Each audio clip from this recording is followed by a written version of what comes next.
Bienvenue dans la nouvelle saison de Sciences Num, le podcast qui donne de la voix aux chercheurs dans le domaine du numérique. Le principe, je vous le rappelle, à chaque épisode, un invité qui vient nous parler de son parcours, de ses travaux et des évolutions dans le domaine du numérique. Aujourd'hui, je reçois Mathieu Bacou. Bonjour. Bonjour Annick. Mathieu Bacou, une formation d'ingénieur à l'ENSET à Toulouse, une thèse dans un laboratoire d'informatique toujours dans la Ville Rose. Aujourd'hui et depuis 2020, vous êtes maître de conférence à Télécom Sud Paris. Première question, qu'est-ce qui vous a amené à travailler sur les systèmes virtualisés pour le cloud ? J'ai un intérêt pour l'informatique depuis longtemps, je parle de collège et lycée, donc une vocation un peu. Et puis cet intérêt s'est agrandi avec la découverte de la programmation en général. Et puis arrivé à l'école d'ingénieur, j'ai eu tout simplement des cours en fait sur le cloud. J'ai aussi été pris en stage de recherche et aussi en entreprise sur ce domaine-là. Donc en fait, je ne l'ai pas quitté dès que j'ai été pris dans le laboratoire de recherche. Vous avez donc baigné dedans, mais le cloud, ça intéresse qui ? Ça intéresse tout le monde en fait, même si tout le monde ne le voit pas. Ça intéresse les particuliers puisqu'ils font usage du cloud. Utiliser les emails de Gmail, donc des emails de Google, c'est un service du cloud. L'intérêt de ce genre de service, c'est qu'en fait, l'utilisateur ne voit pas la complexité derrière. Il ne voit pas qu'il faut gérer des serveurs, des services réseau très complexes, du stockage, etc. Ça, c'est pour des particuliers. Évidemment, pour les entreprises, c'est aussi extrêmement utile. Très concrètement, une entreprise peut avoir besoin de développer un service, c'est ça qu'elle va vendre, mais elle n'a pas envie de gérer toute l'arrière-boutique pour produire ce service. C'est pour ça que le cloud est utile, c'est que ça permet de déléguer la gestion de serveurs et d'infrastructures très coûteuses à un autre fournisseur pour lequel elle sera cliente. Et puis il y a aussi un intérêt corollaire, c'est que ça permet de mutualiser les ressources. Donc ça, c'est un intérêt plus global. Cette mutualisation des ressources va permettre de faire des économies, disons, d'échelle. Plus il y a de monde qui utilise le même système informatique mis en commun, et plus on sera efficace dans son utilisation. Ok. Cette mutualisation, elle se fait grâce à la virtualisation, c'est mon domaine donc d'expertise appliqué au cloud. Il s'agit de pouvoir fournir, de pouvoir vendre des ressources informatiques qui sont donc virtuelles, c'est-à-dire beaucoup plus facilement manipulables et qui peuvent être fournies avec plus de souplesse aux clients. Ces ressources virtuelles donc, qui proviennent de ressources physiques. Et c'est là toute la complexité, produire des ressources virtuelles à partir de ressources physiques. Et c'est pour répondre à cette problématique que vous avez développé 3 axes de recherche, c'est bien ça ? Oui, le premier c'est l'amélioration des performances tout simplement. Le deuxième c'est l'utilisation des ressources. Et un troisième axe c'est l'utilisabilité du cloud. Le premier axe, donc l'amélioration des performances, cherche à améliorer, disons, l'accès aux données à l'échelle d'un centre de données. Donc quand vous imaginez le cloud, en fait, il faut imaginer des hangars qui sont remplis de serveurs, donc d'ordinateurs individuels.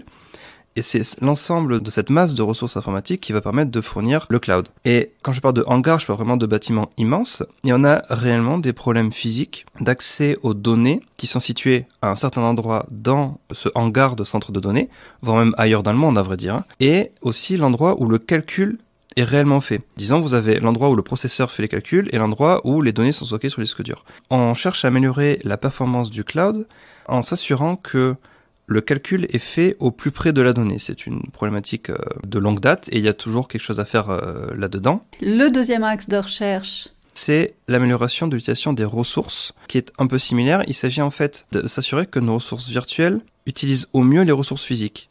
C'est quelque chose que l'on connaît dans le monde réel avec par exemple les compagnies aériennes qui font donc du surbooking, c'est-à-dire qu'elles vendent plus de billets que n'en accepterait l'avion. Ici, on peut faire pareil. On peut vendre plus de puissance de processeur, de puissance de mémoire vive que l'on en a réellement. Et ça va marcher puisque tous les clients ne vont pas utiliser toutes leurs ressources à la fois. Donc, on arrive à faire ça. L'intérêt le plus direct, c'est de vendre plus. Si vous êtes un fournisseur de cloud, produire plus de ressources virtuelles que vous vendez à partir des mêmes ressources physiques, et vous faites plus d'argent avec moins d'investissement. Il y a aussi une application, on va dire, meilleure pour la planète. Il s'agit d'économiser de l'énergie puisque si vous pouvez vendre plus de ressources virtuelles à partir des ressources physiques d'un ordinateur, eh bien vous avez besoin de moins de serveurs, moins d'ordinateurs physiques. Ça veut dire que ce sont des ordinateurs qui ne vont pas consommer d'électricité. Donc déjà, il y a des économies là-dessus. Et puis quelque chose de très intéressant, c'est que ces économies se font en cascade. Un ordinateur, lorsqu'il tourne, émet de la chaleur. Et dans un centre de données, cette chaleur est un vrai problème. Les centres de données sont climatisés. Et donc, Un ordinateur qui ne tourne pas, c'est un ordinateur qui n'émet pas de chaleur, et donc le centre de données a moins besoin d'être climatisé. Et un autre effet cascade, c'est simplement qu'un ordinateur qui ne tourne pas, c'est un ordinateur qui ne s'use pas, ou très peu, et qui a donc moins besoin d'être remplacé. Et là, on a des économies, disons, de matériaux, de terres rares, etc. Et le troisième axe de recherche, rendre l'utilisation du cloud plus efficace pour les clients eux-mêmes. Qu'est-ce que vous avez imaginé pour ça ? On a inventé différentes façons d'utiliser le cloud. Et le dernier s'appelle le serverless. C'est un nom très marketing et anglais qui signifie littéralement sans serveur. En fait, ce que ça veut dire, c'est qu'un client, au lieu d'utiliser le cloud pour louer un serveur qu'il doit ensuite gérer lui-même, va vraiment louer des ressources virtuelles beaucoup plus flexibles et beaucoup plus utilisables directement. Un exemple d'application du fait d'avoir du serverless, c'est qu'on est aujourd'hui capable d'écrire un peu de code informatique, de programmer en 1 heure, quelque chose qui pourrait être envoyé sur la plateforme de cloud et exécuté là-bas, mis à disposition des clients de votre service que vous avez développé. Tout ça en 1 heure avec énormément de facilité. Là où un ancien paradigme du cloud pouvait être de louer des machines virtuelles, machines qui ne sont en fait que des serveurs virtuels. Et gérer un serveur, c'est extrêmement difficile, c'est un métier, et ça demanderait plutôt 3 jours de travail et un salaire à payer, là où, donc, comme je l'ai dit, on peut développer une application à moindre coût. Cependant, ça rajoute des couches d'abstraction. Dans cet axe de recherche aussi, ce que je cherche à faire, c'est de mieux comprendre les interactions entre ces couches très hautes et le matériel physique, donc les couches très basses, puisqu'on a beau fournir des ressources virtuelles de plus en plus abstraites, il faut quand même s'assurer que ce qu'on exécute sur les ordinateurs physiques soit efficace. Vous avez obtenu un financement de l'ANR, l'Agence nationale de la recherche, pour développer un projet qui porte le nom de Maplurinum. Alors, qu'est-ce que vous allez faire avec ce budget ? Nous allons simplement chercher à concevoir les systèmes informatiques du cloud du futur. Notre point de vue là-dessus, c'est que dans le cloud, nous sommes freinés par l'architecture des ordinateurs, donc leur mode de conception physique en fait. Elle représente une borne physique qui fait que, malgré le fait que l'on fournisse des ressources virtuelles, on ne peut pas s'affranchir de la limite physique d'une seule machine.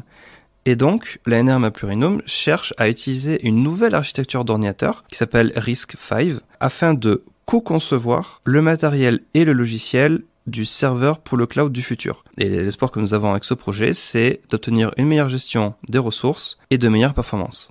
Est-ce que vous pensez qu'à terme, cette nouvelle architecture pourrait totalement remplacer l'ancienne ? Je vais me risquer à une prédiction, ce qui est toujours extrêmement difficile, mais oui, je pense que les architectures actuelles seront remplacées à terme par la nouvelle architecture RISC-V. On voit déjà que des grands acteurs s'y intéressent. Un premier exemple, c'est Intel, donc le fabricant de puces informatiques, qui s'intéresse à cette nouvelle architecture, qui est une sorte de concurrent. C'est Intel qui produit l'architecture actuelle majoritairement, et pourtant ils vont s'y intéresser, donc on peut imaginer qu'il y aura de grands développements pour la suite. Et un autre acteur fort, c'est Google, qui développe le système d'exploitation Android, qui souhaite porter ce système sur cette nouvelle architecture. L'implication qu'on peut supposer ici, c'est que on ne va pas tarder à voir des smartphones sur le marché qui seront basés sur cette nouvelle architecture RISC-V. Donc, je dirais que d'ici 5 ans, on pourrait voir les premiers smartphones basés sur cette architecture, ce qui serait très adapté, par exemple, pour des économies d'énergie, entre autres. Un deuxième marché, disons, à l'horizon de 10 ans, vont être les serveurs pour le cloud, justement, puisque les fournisseurs de cloud ont toujours une forte motivation à renouveler leur matériel régulièrement. C'est pour garder la compétitivité, en fait, tout simplement. Et puis, finalement, lorsque l'architecture sera mature et les usages seront établis, on pourra avoir des équipements informatiques pour le grand public basés sur l'architecture RISC-V d'ici, on va dire, 15 ans. Tout en sachant qu'aujourd'hui, votre défi, c'est de pouvoir récupérer des données qui sont gérées par les grands type Amazon, Google, Microsoft ou encore OVH en France. Merci Mathieu Bakou d'avoir été le premier de cette nouvelle série 2023. C'était Science Num, un podcast soutenu par le Carnot Télécom et Sociétés Numériques. Vous pouvez retrouver l'ensemble de nos émissions sur les plateformes de streaming. Prochain rendez-vous avec Mihai Mitrea. On va parler de tatouage de contenu numérique. À bientôt.